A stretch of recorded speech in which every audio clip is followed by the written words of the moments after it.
l'enfant qui a un diabète de type 1 a le même risque peu sévère de Covid avec forme grave qu'un enfant lambda. Ce qui a été décrit, alors essentiellement en Italie et pas encore en Chine, mais c'est qu'il n'y a pas eu d'hospitalisation spécifiquement d'enfants avec un diabète ayant le Covid. Donc, c'est très clair, le diabète de type 1 de l'enfant n'aggrave pas la situation vis-à-vis du Covid. Donc, on n'a pas plus de recommandations spécifiques chez l'enfant diabète type 1 vis-à-vis du Covid. À part, bien sûr, les conséquences du Covid sur le diabète. Donc, on sait que toute maladie infectieuse, elle peut déséquilibrer le diabète.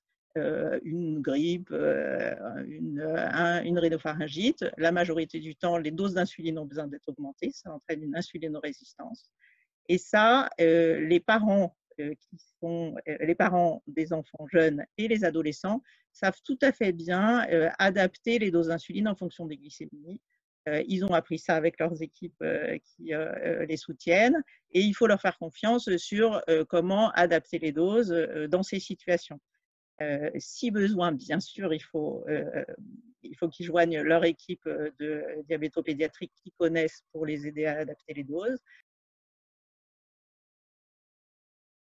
En cas de déséquilibre important, d'hyperglycémie important, il est aussi sur l'arrivée de l'acétone, donc une cétose, qui arrive plus facilement quand on a une maladie infectieuse, quand on vomit, quand on a quelque chose plutôt que voilà, qui arrive plus facilement. Donc c'est pareil, les consignes en rajoutant une injection d'insuline supplémentaire en cas d'acétone, ça, ils les connaissent bien tous. Qui est quelque chose qui nous inquiète beaucoup actuellement, nous les pédiatres, et qui a été observé en Italie et en Suisse, qui est un décalage des signes de diagnostic de diabète de type 1. Le diabète de type 1, il commence un jour avec des signes qui sont toujours les mêmes, une polyuropolydipsie, et lorsqu'on attend, eh ben, il y a une perte de poids, une fatigue importante, une déshydratation et finalement une cétose qui arrive, qui, si on ne démarre pas le traitement, arrive vers l'acidocétose, avec des formes graves qui peuvent être sévères, qui peuvent amener en réanimation et parfois qui peuvent entraîner des morts. Et donc, il a été décrit en Italie en particulier, beaucoup plus de formes très sévères au moment de la découverte du diabète dans les 2 derniers mois, là, en février et mars, parce que des enfants avaient beaucoup attendu avec des signes qui étaient des signes évidents. Ils buvaient plus souvent, ils faisaient pipi plus souvent, et pourtant, les parents n'avaient pas osé déranger le médecin qui sans doute était occupé, ou alors pensaient que ce n'était pas suffisamment grave pour joindre le médecin. Et du coup, il y a eu des retards au diagnostic. Et on sait que sur l'acidocétose, en France, probablement tous les ans, il y a environ 5 enfants qui meurent avant le diagnostic du diabète, parce que ces signes n'ont pas été reconnus.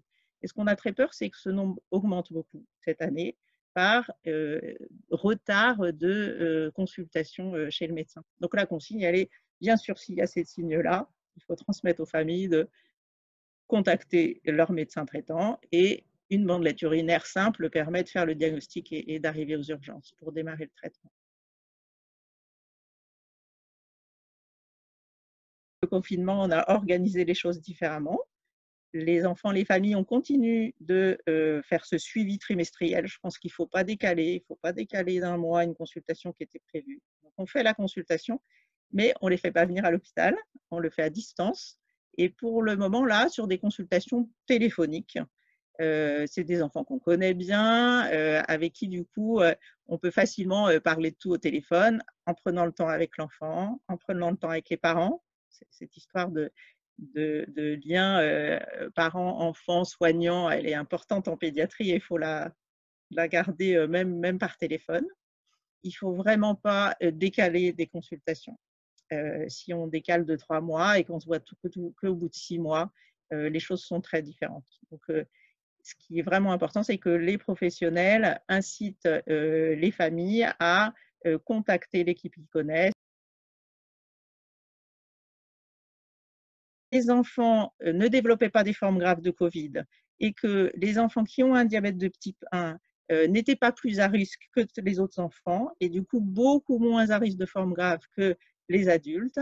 En fait, on a très vite lancé un message aux familles disant ces bonnes, en fait, donnant ces informations rassurantes, en particulier au niveau de l'AJD, qui est l'aide aux jeunes diabétiques, qui est une association et de familles et de soignants, où par le biais de l'AJD, on a fait passer un message à l'ensemble des familles connues pour faire passer ces messages rassurants. Prenez soin de vous, restez chez vous et poursuivez le traitement habituel.